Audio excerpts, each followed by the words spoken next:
ये आकाशवाणी रायपुर है। छत्तीसगढ़ी समाचार बुलेटिन के संग सोहेल खान यजदानी के जय जोहार। अब सुनाओ आज के प्रमुख समाचार। केंद्रीय स्वास्थ्य मंत्रालय हा जम्मो राज्य और केंद्र शासित प्रदेश मन ला पत्र लिख के गर्मी के महीना के दौरान अस्पताल मन में आगी लगे के घटना ले बचाव खातिर तुरते एहतियात उपाय बरते बर कहिस। कांग्रेस हा छत्तीसगढ़ ले बस्तर लोकसभा सीट ले विधायक और राज्य के पूर्व मंत्री कवासी लखमाला चुनाव मैदान में उतारिन और प्रेम भाईचारा और रंग के तिहार होली काली मनाए जाही। आज रतिहा बुराई मां अच्छाई की जीत के प्रति करे जाही होलिका दहन। अब समाचार विस्तार ले।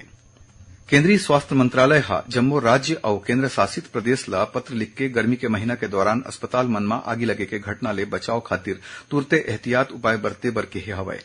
जम्मू राज्य और केंद्र शासित प्रदेश के मुख्य सचिव मन ला लिखे पत्र में स्वास्थ्य सचिव अपूर्व चंद्रा हा केंद्रीय किहिन की गर्मी के महीना में तापमान बढ़े ले अस्पताल में आगी बड़ खतरा बन जाथे। स्वास्थ्य मंत्रालय हा राज्य और केंद्र शासित प्रदेश मन ले अनुरोध करे है कि ओमन राज्य स्वास्थ्य विभाग और राज्य आपदा प्रबंधन प्राधिकरण ला एके संघरा मिलजुल के काम करे के निर्देश देवय, जेखर ले ये सुनिश्चित करे जा सके कि ओखर अधिकार क्षेत्र के सबो मान्यता प्राप्त अस्पताल मन में आगी लगे के घटना ला रोके खातिर तुरतेज कार्रवाई करेगी हवय। एमा कहे गए है कि अस्पताल मन ला अग्निशामक यंत्र, हाइड्रेट और अलार्म जैसन अग्निशमन उपकरण के नियमित रूप ले निरीक्षण कराना चाहिए। लोकसभा चुनावी में 100% मतदान और मतदाता मन ला जागरूक करे खातिर प्रदेश मन में आने जागरूकता कार्यक्रम आयोजित करे जावत है। यही कड़ी में जांजगीर के स्वामी आत्मानंद विद्यालय में स्वीप कार्यक्रम के चलत युवा कार्यक्रम के आयोजन करेगी। कार्यक्रम में एनसीसी कैडेट्स मन शामिल हुईन। युवा कार्यक्रम में एनसीसी कैडेट्स हा मतदाता जागरूकता के संदेश दीन और जम्मो मनखे मन ला मतदान करे के शपथ दिलाइन। उन्हें शक्ति जिला में स्वीप कार्यक्रम के चलत जिला के आने क्षेत्र मन में कविता, भाषण, वाद विवाद, साफ सफाई, रंगोली जैसन प्रतियोगिता के जरिए मताधिकार बर मतदाता मन ला जागरूक करे जावत है।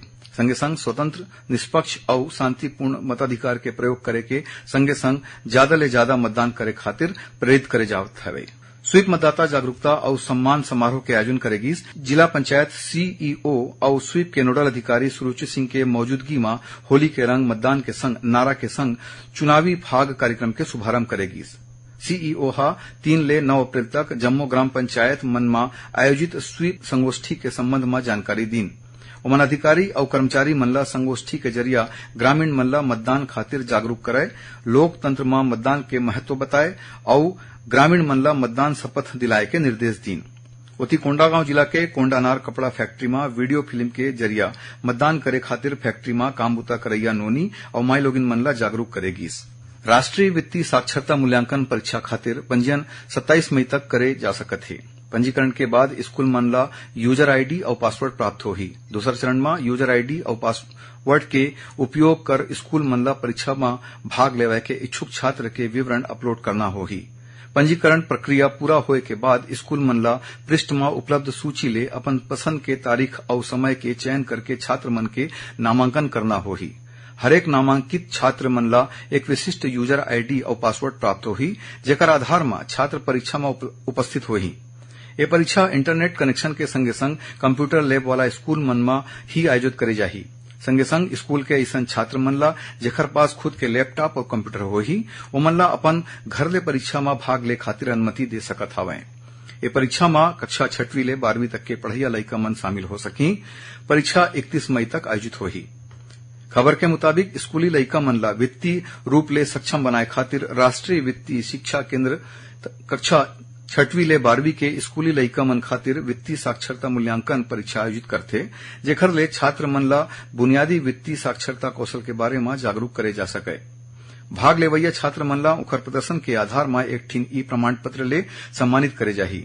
एकरे संग ऐसन छात्र जौन 50% अंक प्राप्त करथे ओमन ला मेरिट और 85% ले ज्यादा अंक प्राप्त करैया मंच ला उत्कृष्ट प्रमाण पत्र दे जाही।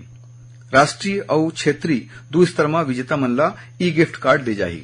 छत्तीसगढ़ी समाचार बुलेटिन आप मन आकाशवाणी रायपुर ले सुनत हवो। छत्तीसगढ़ के खबर ले है आपके वास्ता और खबर के विश्वसनीयता ले है हमार वास्ता। आकाशवाणी समाचार रायपुर के प्रादेशिक समाचार बुलेटिन के संगे संग हमार समसामयिक कार्यक्रम आप रेडियो के संग अपन मोबाइल में घलो सुन सकत हो। आकाशवाणी समाचार फेसबुक, ट्विटर और यूट्यूब में घलो हावय। हमार फेसबुक पेज हरे Chhattisgarh news on AIR, Twitter handle CGAIR news और हमारे यूट्यूब चैनल हरे छत्तीसगढ़ AIR न्यूज। तो अब रेडियो के संगे संग आपके मोबाइल के माध्यम ले हम आप तक पहुंचत हन। छत्तीसगढ़ के हर खबर पर सुनत रहो आकाशवाणी समाचार। आओ अब आगू बढ़थन बाचे समाचार कोती। कांग्रेस हा छत्तीसगढ़ ले बस्तर लोकसभा सीट ले विधायक और राज्य के पूर्व मंत्री कवासी लखमा ला चुनाव मैदान में उतारे हे। ओकर मुकाबला भाजपा के महेश कश्यप ले होही। जानवा के मुताबिक पार्टी हा मौजूदा सांसद दीपक बैजला टिकट न देके कवासी लखमा ऊपर भरोसा जताइन हवय। कांग्रेस हा राज्य के 11 ठीन लोकसभा सीट मन ले 7 सीट मन खातिर अपन उम्मीदवार मन के घोषणा कर दिन हवय। उन्हें सरगुजा, रायगढ़, बिलासपुर और कांकेर सीट खातिर प्रत्याशी के घोषणा होना बाचे है। कोरबा जिला के उरगा थाना क्षेत्र में विषाक्त भोजन करेले 2 जन लइका मन के मौत के मामला आगू आए हवय। उन्हें 5 आने लोगन मन के इलाज जारी हवय। एमा 2 जन मृतक समेत 3 जन आने लोगन मन एक परिवार के हवय। खबर के मुताबिक गिदौरी गांव के पति पत्नी और 5 झिन लइका मन बिहनिया नाश्ता करे रहिन, जेकर बाद तबियत बिगड़े ले ओमन ला अस्पताल ले जाए गिस, जिहां 2 लइका मन के मौत हो गिस और आने 5 झिन के उपचार जारी हवय।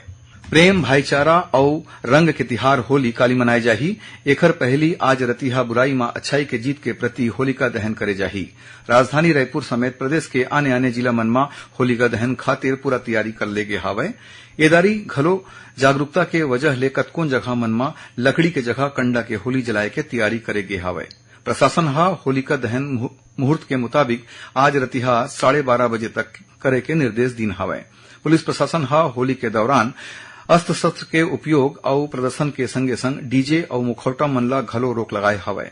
उन्हें तेज रफ्तार और शराब पी के गाड़ी चलैया मनखे मन ऊपर कड़ा कार्रवाई करे जाही। ओती बस्तर के रियासतकालीन होलिका दहन परंपरागत तरीका बीते रतिहा सबले पहली माड़पाल गांव में मनाए गिस। एकर बाद जगदलपुर के मावली माता मंदिर के आगू परंपरागत तरीका ले जोड़ा होलिका दहन करे गिस। यही बीच विशेषज्ञ चिकित्सक मन हा रंग के ए तिहार होली ला सावधानी और सुरक्षा के संग मनाए के अपील करीन हवय। ओमन कहिन कि आने पकवान के ए तिहार के दौरान खान पान में विशेष सावधानी बरते के जरूरत पड़थे। उन्हें आयुर्वेदिक डॉक्टर मन हा बताइन कि ए बेरा वातावरण में कतकोन परागकण मौजूद रहथे जौन एलर्जिक रोग पैदा करथे।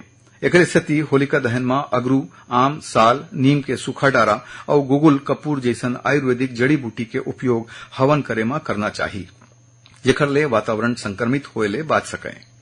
मुख्यमंत्री और भाजपा के बड़का नेता विष्णुदेव साय, उप मुख्यमंत्री अरुण साव, विजय शर्मा, भाजपा अध्यक्ष किरण सिंह देव और विधानसभा में नेता प्रतिपक्ष चरणदास महंत हा होली के मौका में जम्मो प्रदेशवासी मन ला अपन बधाई संदेश और शुभकामना दिन हवय। मुख्यमंत्री हा अपन संदेश में कहिन कि होली के तिहार अधर्म, असत्य और अन्याय ले लड़े के प्रेरणा देथे।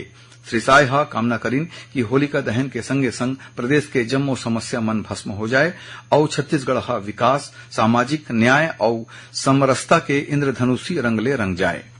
आखिर में प्रमुख समाचार एक घाव फेर। केंद्रीय स्वास्थ्य मंत्रालय हा जम्मू राज्य और केंद्र शासित प्रदेश मन ला पत्र लिख के गर्मी के महीना के दौरान अस्पताल मन में आगी लगे के घटना ले बचाव खातिर तुरते एहतियात उपाय बरते बर कहिस। कांग्रेस हा छत्तीसगढ़ ले बस्तर लोकसभा सीट ले विधायक और राज्य के पूर्व मंत्री कवासी लखमा ला चुनाव मैदान में उतारिन और प्रेम, भाईचारा और रंग के तिहार होली काली मनाए जाही। आज रतिहा बुराई में अच्छाई के जीत के प्रति करे जाही होलिका दहन। एकरे संग छत्तीसगढ़ी समाचार बुलेटिन इहे सिरावा थे। जय जोहार।